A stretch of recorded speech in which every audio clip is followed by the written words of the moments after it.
Back mga kaibigan, at this point, balikan natin ating kasama sa courtside, Magumar John. Richard, nadadagdagan pa yung nagiging problema ng Barangay Ginebra. Etong si Ronald Tubid, nanikip daw yung kanyang right groin. Kanina pa siya ini-stretching dyan sa bench. Eto, makikita mo medyo may konting ika-ika yung lakad niya. Pero pipilitin pa rin daw niyang bumalik sa ballgame na to.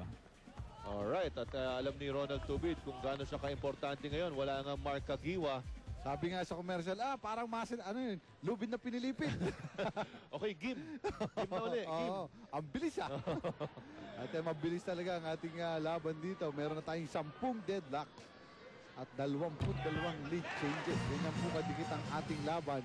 At na-break na yung ating deadlock na yan. So lead change na naman to. Dagdagan mo na. Ito ngayon, si Paul Artadi. 7 points. Always, sinasabi nga natin, if you're playing against your former team, you always have a point to prove. Especially kapag hindi maganda yung pagkakahiwat mo. Kagaya na nangyari dito kay Artadi and the Pure Foods team.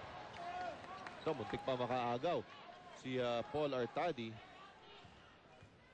And a lot of yung pinapakita niya to ability to recover. Kanina out of sync itong si Artadi pero nagawa pa rin niya ng paraan through hard work. Ito yung si Ralimi. Binigay kay paksak dito si JJ Helterbrand. And he's still on the floor holding on to his right eye. And I think the forearm of Ralimi hit him in an attempt to give a pick dito kay Roger Yap. Oo nga. Ito makikita natin dito. Ito yung handoff no? Yung pag-handoff, ayun. Ako, napakalaking brasong tumama dyan sa mukha nitong si JJ Helterbrand. So it's the forearm. As we were mentioning, not the elbow. Pero sabi mo nga, ang laki kasi ng braso nito si Ralimi. Here's JJ Helterbrand. Bigyan ng screen itong si Alexander. Helterbrand sumugod sa loob. Wala. Here's Kirby Raimundo leading the break behind the back dribble. And he will lose control. And you tend to overdo some things. Hindi naman si Kirby Raimundo ang best dribbler dito sa liga. Pero nakita niya may pagkakataon Ito na ngayon. Si Roger Yap. Si pa rin pumoste dito ni Kirby Raimundo na agaw ni Paul Artadi. Artadi streaking down court. Artadi kicks it out to JJ Helterbrand for 3. No! Rebound to Rico Villanueva na wala yung bola. Sino makakapulot? Inuko si Juti Valenzuela. Eye the sky! Wala, hindi nakakuha ni Chris Alexander. Lead pass to James Yap. James Yap naman ang susugod. Right-handed layup is good. That basket by James Yap can actually start something big for his offense and for his team's cause. He ties the ball game at 78. And that's our 11th deadlock of the ball game. And that's the 10th point in the ball game for James Carlos Yap.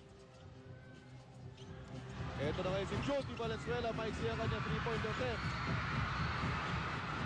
And Kirby Raimundo grabs that loose ball. And some signs of exhaustion dito sa mga players natin. Hindi na makatungo Ito ngayon, a hard foul by Chris Alexander on Rico Villanueva.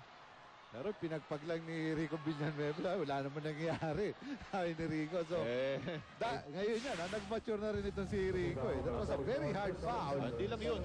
7-footer yun ang bigay ng hard foul Pero, ika nga, si Rico, hindi rin na uma-address yan. But you see the maturity in him right now.